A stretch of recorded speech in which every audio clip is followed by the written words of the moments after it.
All right, guys, here we have the bird dog. The most important part about this exercise is maintaining our neutral spine through the entirety of the movement.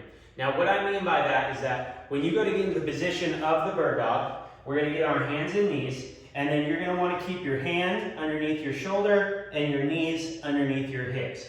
Now, from this position, what we're going to do is we're going to be taking one arm and one leg up at the same time. Now, if you look here, I have this slight little arch in my low back, and I want to maintain that. So what you would notice is if you were to go through this motion with your leg and you start getting up way too high, you're going to overextend and you're going to get way too much arch in that back, and we want to avoid that. We want that spine to stay where it is. And then the same thing is that when I go to bring my elbow and knee together, what we want to avoid is this giant rounding of our back. You see how that spine changed position?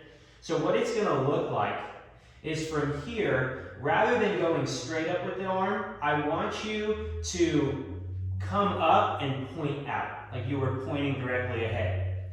From here, the leg, same thing. Don't just go straight up. I want you to pick up and just keep that toe nice and low to the ground and maintain that. So at the same time, you're going to require a lot of stability to do this. We're going to go up, up, and then point directly out. Maintain that neutral spine.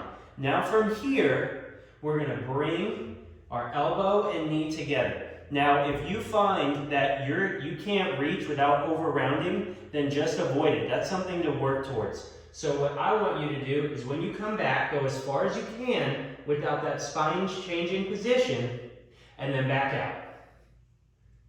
Now, with this exercise, you can do it a couple different ways. You can do an isometric or a static hold for a certain amount of time, or you can continue and do repetitions for a certain amount of reps.